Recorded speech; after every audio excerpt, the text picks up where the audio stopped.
જનતાના પ્રશ્નને વાચા આપવા નીકળેલ જન આક્રોશ રેલી આજરોજ કરજણ નગર તેમજ કરજણ તાલુકાના અલગ અલગ ગામ પહોંચતા જન પ્રતિસાદ જોવા મળ્યો।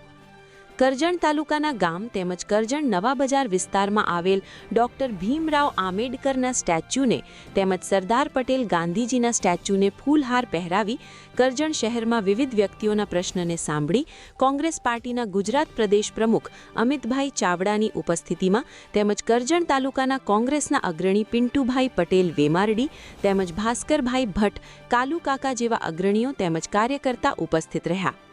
જન આક્રોશ રેલીનું સ્વાગત કરી જનતાના પ્રશ્નને સાંભળી રેલી ભવ્ય ભીડ સાથે આગળ વધી। Bureau chief Pintu Vasava, Karjan, Vadodara. સમગ્ર ગુજરાતમાં ચાલી રહી છે, કેવો પ્રતિસાદ મળી રહ્યો છે?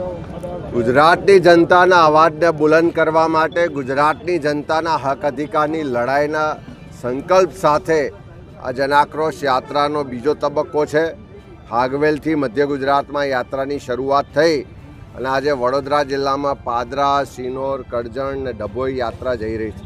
ત્યારે સમગ્ર ગુજરાતના લોકો આજે એકી અવાજે કહી રહ્યા છે કે આ સરકારની ખેડૂત વિરોધી નીતિઓને કારણે ખેડૂતો બરબાદ થઈ રહ્યા છે, ત્યારે ખેડૂતોના સંપૂર્ણ દેવા માફ થવા જોઈએ।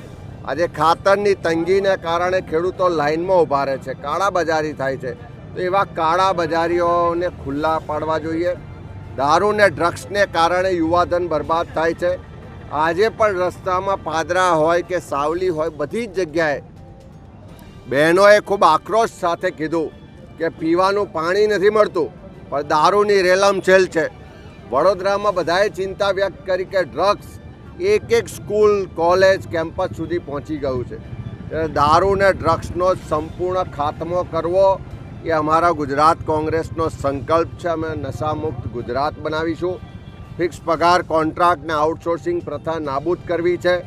યુવાનોને એનો અધિકાર આપવો છે, કામદારોને એનો અધિકાર આપવો છે। જે ભાજપના મળતિયાઓ સરકારી તિજોરી લૂંટી રહ્યા છે, ખુલ્લામ ભ્રષ્ટાચાર કરી રહ્યા છે, એ ભ્રષ્ટાચારીઓને ખુલ્લા પાડવા છે, એ ભ્રષ્ટાચારીઓને જેલ ભેગા કરવા છે। મોરબીની ઘટના હોય, વડોદરામાં હરણી કાંડની ઘટના હોય કે ગંભીરા બ્રિજની ઘટના હોય, આ બધી જ દુર્ઘટનાઓમાં જે સરકારની ગુનાહિત બેદરકારી છે એના કારણે લોકોના જીવ ગયા છે। ત્યારે સરકારના ભ્રષ્ટાચારને, કમિશન રાજને ખુલ્લું પાડવું છે। પાદરામાં લોકોએ કીધું કે સ્ટ્રીટ વેન્ડર એક્ટ છે, નાના વેપારીઓ છે, લારી ગલ્લાવાળા છે, પાથરણાવાળા છે, નગરપાલિકા હેરાન કરે છે, પોલીસ હેરાન કરે છે।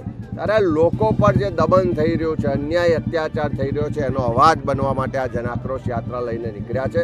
ખૂબ મોટી સંખ્યામાં લોકો જોડાઈ રહ્યા છે, સરકાર સામે લડાઈનું રણશીંગું ફૂંકી રહ્યા છે। હું ચોક્કસ કહું છું કે આ જનાક્રોશ યાત્રા જેમ જેમ આગળ વધી રહી છે, હજુ તો ઉત્તર ગુજરાત, મધ્ય ગુજરાત બીજો જ તબક્કો છે।